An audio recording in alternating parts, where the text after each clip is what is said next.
Well, hello, ladies and gentlemen. It is Father DZ, the single father himself, giving you another episode of the Single Father Podcast. Thank you guys so much for joining me. It's going to be a special one today, guys. It's going to be my my very first full video podcast. Full video. I'm going. I'm trying something new. I'm going to see if it works. If it doesn't, I'm very sorry to say this will be my last one, but we'll see what you guys think. I wanted to wait. I wanted to wait until I get, into my new house I plan on moving into the next couple months and getting like a whole nice, studio setup where I can have my podcast and some nice cameras and background lighting. I have a whole plan about it. But, I wanted to at least try it out and see what it'd be like to have a full video podcast episode. So this is going to be uploaded on YouTube. Please check it out. It's just the Single Father Podcast on YouTube. Give it a listen and enjoy. By the way, we have other things you can follow us on: Facebook, Instagram, the Single Father Podcast. We also have TikTok. I think it's a Single Father Podcast as well. We're on pretty much everything except for Twitter. Twitter's just my name, Kendall Donaker, and I post a variety of things on there. But yeah, I'm excited about it. Guys, today's episode is going to be really heartfelt and you know pretty blunt and upfront, and I want to share this with you guys, but bear with me as I struggle to find the exact words because there's certain topics that I'm going to be discussing that I have to be kind of careful on. you know I have to be somewhat vigilant with my words and trying to uh think about the politically correct thing to say. So at times I may draw a blank and just, bear with me.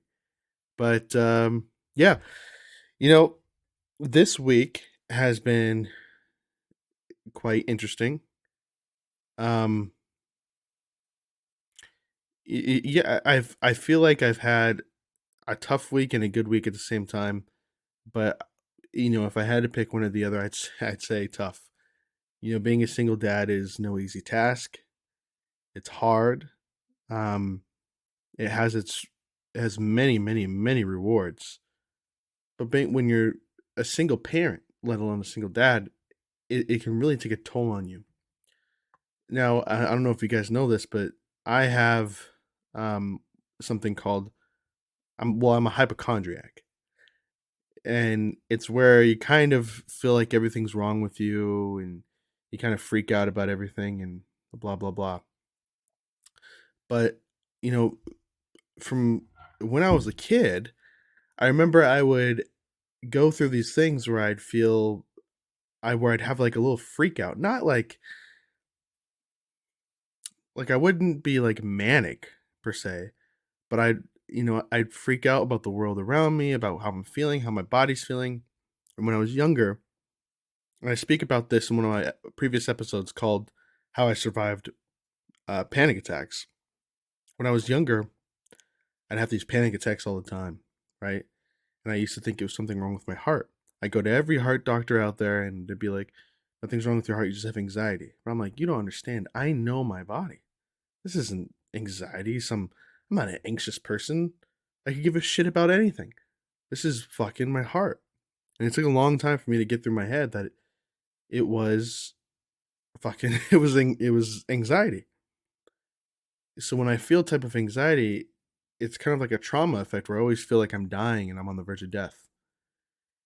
And I think sometimes we can go through that even without having a type of condition like that where we're going through so much you just feel like I don't know if I can take any more. I'm gonna fucking die. I'm gonna pass out. I'm gonna have a heart attack right here, right now.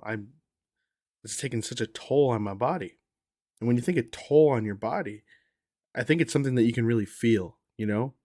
Like I feel the toll that's on my body, the heaviness that's on my chest, the knot in my neck, the numbness that I feel in, like, my body and my words and how I'm speaking, the shortness of breath I have. You feel it. It takes a toll on you. And I think this week, especially, it's taking a toll on me. Now, granted, full disclosure, I had a long week with my daughter. When it was Christmas and New Year's, I took a long vacation with her. Her mom had her for maybe like 3 or 4 days, and then I had my full week with her again. So I had a long, long time with my daughter. And as much as I love that, and as much as I wish I had even more time, it definitely took a toll on me. I was really, really, really, really tired. Um, and I don't think I really knew properly on how to deal with that.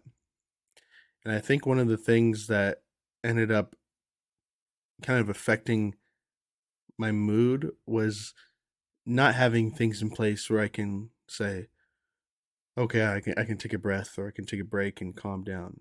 Because when she's over, I have so many things to do. Constantly cleaning up my house. I mean, and by the way, I do that because I was with a friend one time. I was at his party. And I'm like, "Why are you cleaning up right now?" And he's like, "Look, if you clean up while it's going on, there's less at the end." And trust me, when it's at the end of my daughter being here, it's a fucking. It looks like a tornado. It looks like I got robbed. To be honest with you, my house. So it's pretty rough. So I clean while she's here and blah blah blah blah. But I'm telling you, there's so much to fucking do when, even while she's here. I'm doing laundry. I'm changing the sheets because maybe she peed the bed. I'm feeding her. I'm playing with her. I'm taking her to the park. Maybe she's bored and I want to take a nap, and she slaps me across the face. That tells me to wake up. I'm watching a show with her. I'm doing arts and crafts with her, and I'm trying to go on a walk with her. I'm trying to stop her from painting the dog. I'm trying to stop her from flooding my kitchen. I'm trying to teach her to put her messes away. I'm back to back to back, on the go, on the go, on the go, baby. It's a lot. You know what I mean? And it can kind of blow your mind. And on my previous episodes, I talk about how TV parents can kind of shape our, parenting styles now.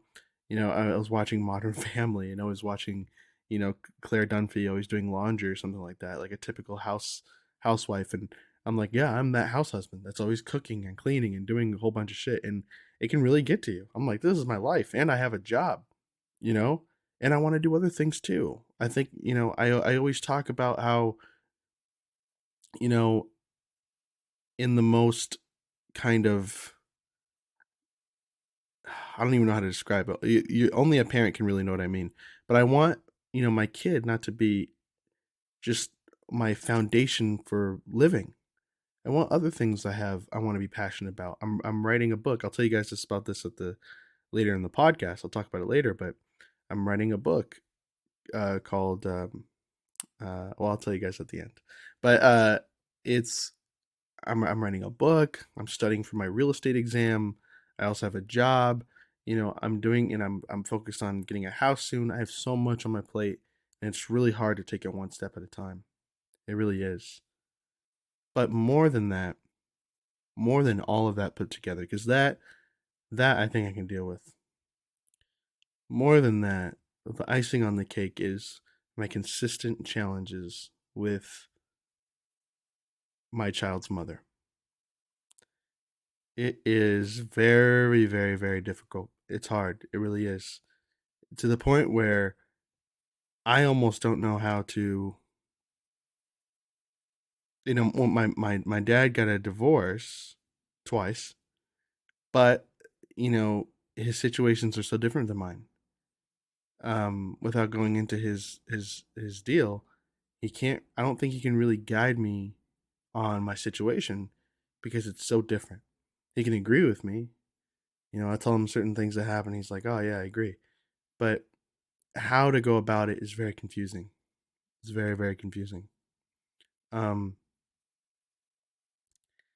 and it makes you think about how I even got here. I've known this woman for a very long time, and it's challenging. Yeah, I known this woman for a very long time, And it's challenging to think about how we've got to this point. Where someone, I'll tell you what, it's a very uncomfortable thing to know that there's someone out there who has a whole family that's just wishing for your downfall, praying that you make a mistake, praying that you die and they can just have, you know, it's just, now I'm not saying they do that. I'm just saying it's very much felt that there's a whole family out there that is almost wishing and praying and hoping for my downfall. You know, it's very uncomfortable. And, it's hard because when we were younger, there was a lot of mistakes being made, but I'm not really that person that is portrayed in the view that I assume comes across on that end of the aisle, if that makes sense. I was thinking about Will Smith the other day. Will Smith. Oh, Will Smith.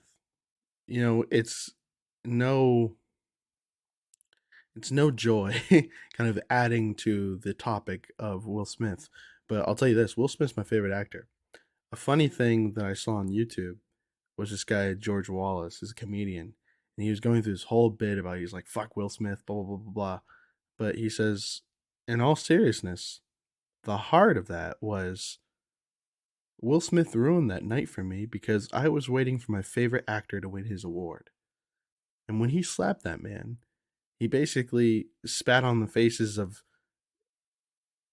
everyone who was supporting him and rooting for him and watching him. And it's interesting because he said, that slap basically slapped me because I idolized you, I looked up to you, and you treated me as a fan of disrespect because of that. And I thought that was very interesting because one of the main reasons that I do this podcast is to give people a different side of myself, make people see that I'm not the person that I was. When I was younger, I used to be just a big old asshole. I was angry at the world. My parents were divorced and a whole bunch of shit. And one of the things that I wanted to prove to people was that that was a really bad time for me, but I am not that person. In my heart, there's so much more to see. And I was thinking about Will Smith and thinking about how many people reacted to that situation, his worst moment. And I thought about, for some of those people, their opinions are going to be set in stone. But for others, there is more of Will Smith yet to see. The difference is, between me and him is, besides the obvious, is he has a history of being a really great person, a good person. Me, I just had a bad history of just being an asshole. And I desperately wanted to change that these past couple of years and give people a different side of myself and to say, hey, I am human just like you. If you cut me, I bleed the same just like you. It is red just like everybody else. We have the same blood. I am human. And allow me to be human. Allow me to make those mistakes and to change. Allow me to show you a different side of myself. And if you listen to this podcast, you will learn more about me. Maybe you'll dislike me even more. Maybe you won't be sympathetic. Maybe you will. And, or maybe you'll just see a different side of Kendall, you know? Maybe you'll see Father Deezy, the guy that I want to be for my daughter. This a stand-up man that she can look up to, idolize and hopefully judge other men by. That's the man that I want to be. That's the man that I am. And that's the man that I am committed to being. So it's interesting because something that Will Smith has to accept, and, me too, is that there will be people out there that no matter what, their opinions will remain the same. and there is nothing you can do about it. And all we can do, because part of being an adult is accepting the things that you cannot change and to change the things that we can. And the reason we pray for the wisdom to know the difference is because there is often a fine line between the things that we believe can change and the things that never will. And going back to my situation with my co-parent, I think that's a situation that never will. Never will change. I've tried, and we just have a vastly different set of opinions, which sucks. Because I wanted so badly, my main motto, everyone knows this, my main motto for co-parenting has always been making sure that my daughter grows up as normal as possible. Over the last couple of weeks or months, and to be honest, last couple of years, I've been realizing that I can only do the best I can. And I cannot change the things that cannot be changed. The fact is,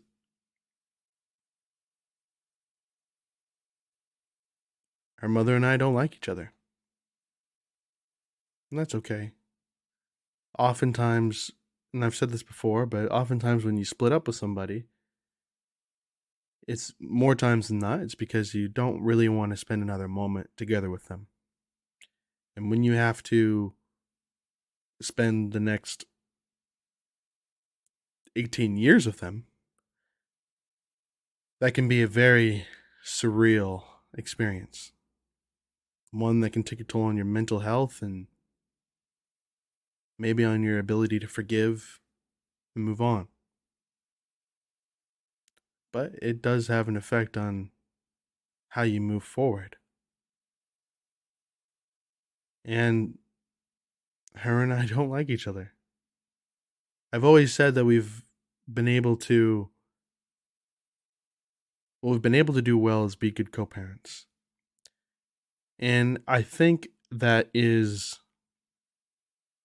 a little different today. What I believe we do well is that there's no, when you're over at my house, F your mom, there's no, I believe, when she's over at her mom's house, there's no F your dad. I believe that we treat our daughter with love, safety, encouragement, respect. I believe that our daughter is happy, nourished, cared for. Those are the things I think we do really well. But I think those are the things we do well as just parents. When it comes to co-parenting, I'm afraid that, again, has been one of my biggest failures. I cannot get that right. I cannot. I'd say I don't know why, but it's just we have such different fundamental beliefs in how to raise our daughter and how to get along. We have pretty much different beliefs on everything. And that can be really tough because I want to have a solid parallel foundation for our daughter. That's what I believe. I will say this. I'll tell you this. I, a while ago, was telling my child's mother about a situation where I felt that Layla, my daughter, was, she was peeing her pants a lot, blah, blah, blah, blah, blah, right? I got a response that said, I think she's just having anxiety because of change and different parenting styles. So I said, all right, well, I would love for us to share parenting styles. What's yours? The response I got back was,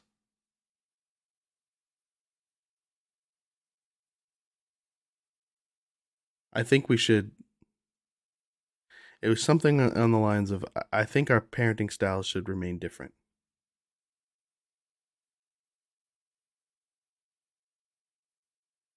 Or I don't think we should share parenting styles.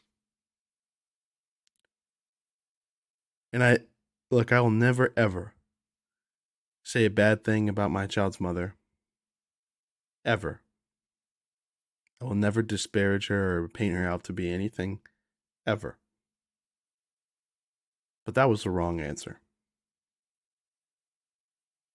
in my opinion. I for for me, it makes no earthly sense that our parenting styles should remain different. None whatsoever. Can't even think of a reason. But look, it's not like I feel like I'm more right or she's more wrong or I feel like she's doing anything morally wrong whatsoever. I kind of think of it as this. We believe in the fundamentals. Care for our daughter, love our daughter. It's kind of like, to be honest with you, it's kind of like I think a Christian and an atheist can both sit down and say there was someone named Jesus Christ.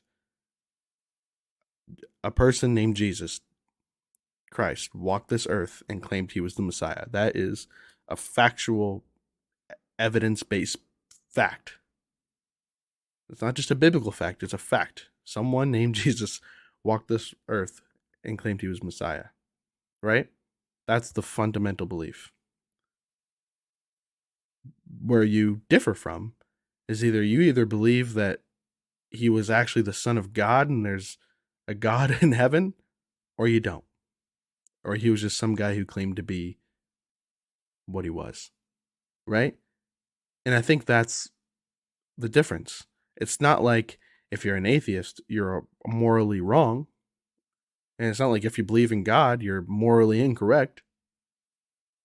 Neither side is a bad person per se. It's just you have clear differences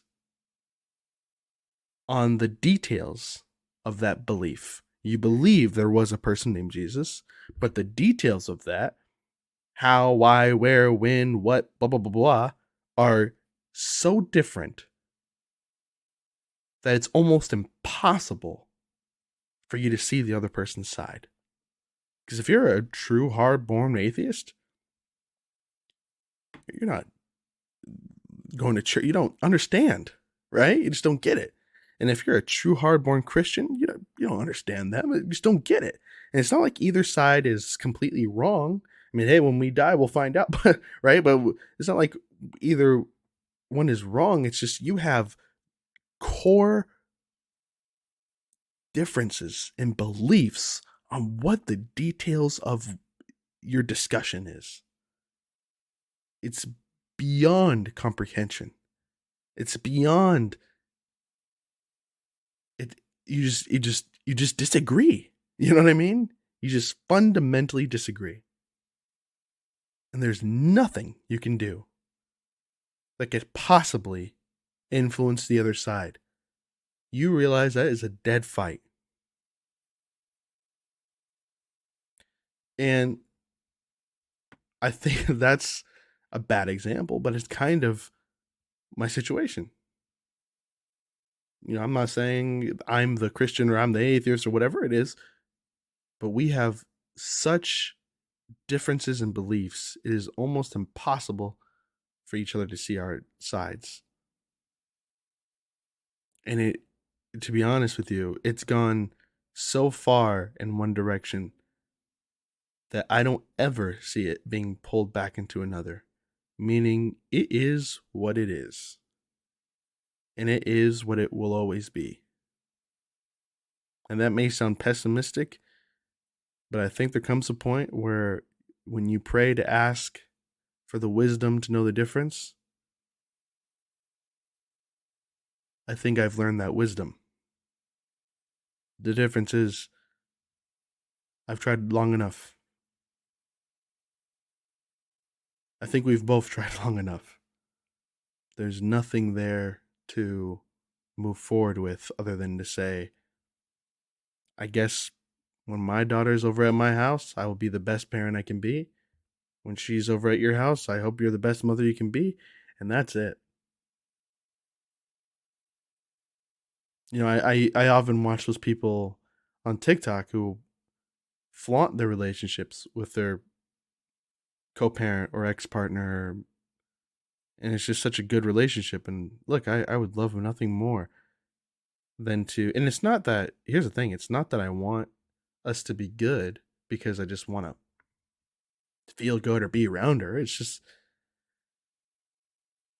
I want it for my daughter.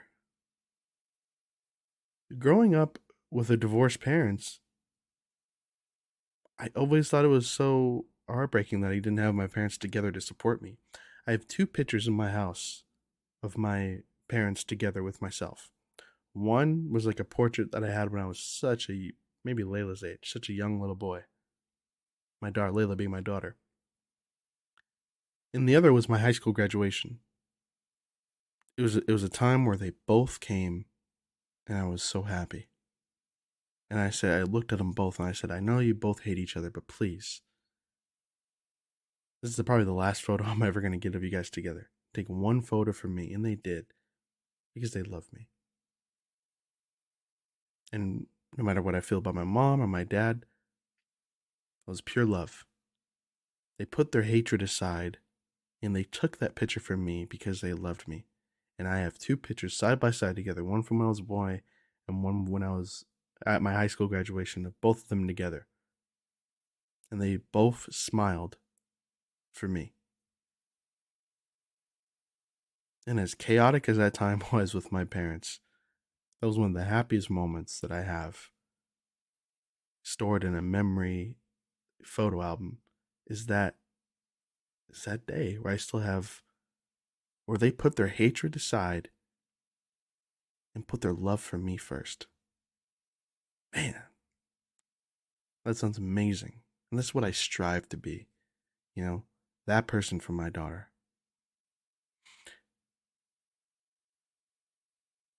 That's all I wanted for her. Not for me, for her. And I feel like I failed at that because it is not a great situation that I have. And look, I'll tell you right now, it's not the worst situation in the world. I'm not in a court battle. I'm not in a constant, it's nothing crazy. It's just not what I expected. I mean, more than that, it's more than not what I expected out of having a kid. It's not what I expected us to be at this point in time, which sucks, you know? And why all that is I can't say. But what I will tell you is it breaks my heart that I can't do that for my daughter. Now, look, I do not know the future, but what I can tell you is I am accepting the way things are as what they are right now. You know, I'll tell you what, one of my biggest fears in life, and I mean my biggest fear, is that I will die early, die young, and my daughter will never get to know the love that I have for her and the care and the just desire to see her grow and be happy. And the commitment I put in as her father, that's one of my biggest fears, is that she'll just forget me. That's my biggest fear because, like I said, I'm not trying to say anything about anything, but I have a, how do I put it? And I told you guys to bear with me because I'm trying to be as blunt as possible, but I have a deep fear that I will not be represented accurately at her mother's home if I ever did die early or die young. If anything ever happened to me, if I walked outside tomorrow and got struck by lightning, I'm pretty confident that it would be allowed that the memory of me would fade away at her mom's house.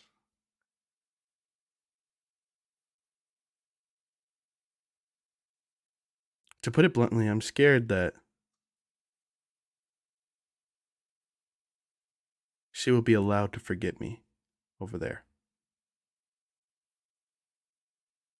It's my biggest fear. Um,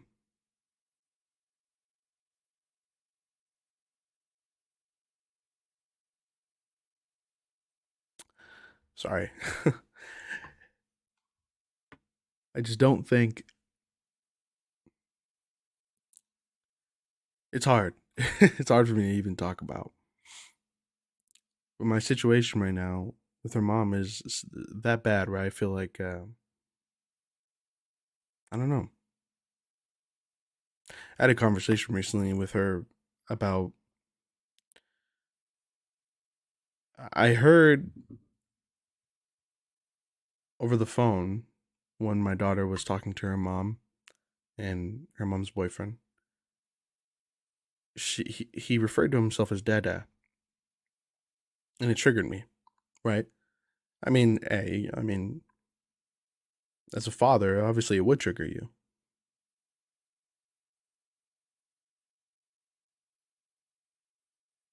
I sat on it. I talked it over with some people, and I decided to message her. And I said something really polite, and but to the point. I thought it was fair. I said, "Listen, I'm not a weekend dad. I'm not a holiday dad. No offense to anyone who is, but I'm a full time dad. Maybe 50-50, but I'm full time, baby. I'm all in." And so I felt a little uncomfortable and off putting that she would be encouraged to call him Dada. I've never heard her refer to him as that before. And although you can't, force a kid to call anyone anything and force them not to, I felt like referring to himself as such was this kind of the same as like not forcing, but listen, my daughter's impressionable right now. If I tell her that spaghetti is called nail polish, I promise you right now, she will think spaghetti is called nail polish and will refer to spaghetti as nail polish. Right now, she's learning different dynamics and different aspects in her life and who everyone is and the importance they play in her life and things like that, right? So I said, I'm a little uncomfortable with that. I'm Dada, right? Now I expected a very negative message, but her, the response I got back was,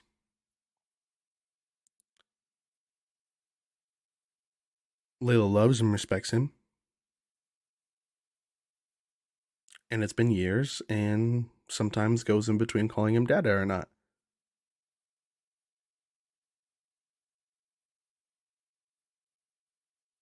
We went back and forth a little bit, and she sent me an article. And I'll tell you what, the only thing I'll ever say about it is if someone sends you an article about something in a situation where it's not entirely warranted, if that makes sense, I feel like it's just taken as disrespect. But anyways, she sends me an article, and I I read it over, and but we went back and forth for a little bit, and I guess what was said was just kind of like at the end of it all, what was said was it's Layla's decision, and at this point, I don't think it really has anything to do with you. It has to do with me, her, in my boyfriend. And I felt like that was the most. I've never had someone put me down as her father. I was very dismissed. You know, you may be her father, but who gives a fuck about your opinion? And I felt like my opinion, Layla's father's opinion about her and her life, my opinion from my daughter shouldn't matter. I felt like that I'm being dismissed so passive aggressively, and I felt hurt by it. I don't think she meant anything by it, but um look, I was very upset about being dismissed like that, and it sat very very poorly in my mouth, and I had to let it go. It was difficult for me because I felt like there's truly no recognition about me being her father whatsoever, at least in my opinion, in terms of that household. Which kind of goes back to my deepest fear about being forgotten about if anything ever happened to me. Because for me, I don't exist over there.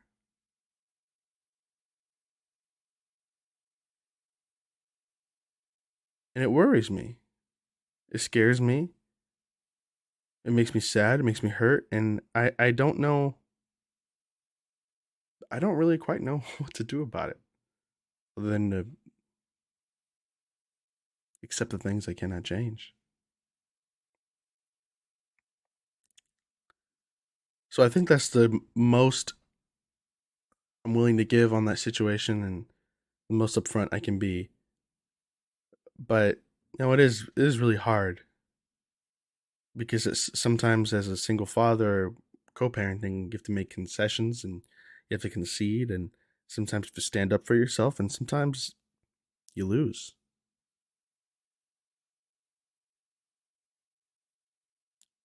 I look, and truth be told, look, if my daughter chooses to call him that guy dada, who gives a shit? I think I know she knows who her daddy is. But, I will say that nothing in this co-parenting situation has gone how I thought it would. There's procedures that I thought would be put in place that aren't there. There's respect that I thought that would be put in place that isn't there. I sometimes I feel very lost about the situation, and I think that's all I can say about that. I will note though that I think she's a great mother. I always have, and you know, throughout all of it, I'm very blessed that my daughter has a mother like her. I'm just very sad that we can't figure our own stuff out in the benefit of our daughter. Um, but yeah, I've had a hard week,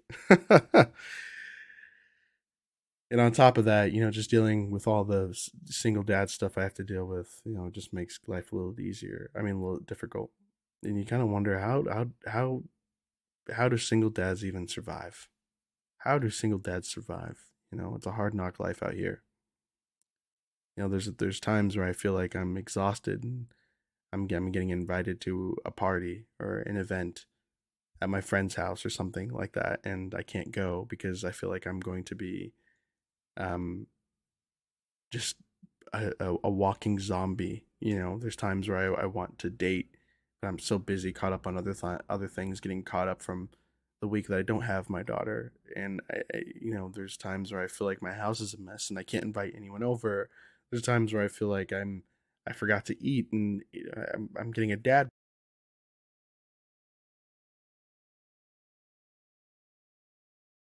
love you, Daddy.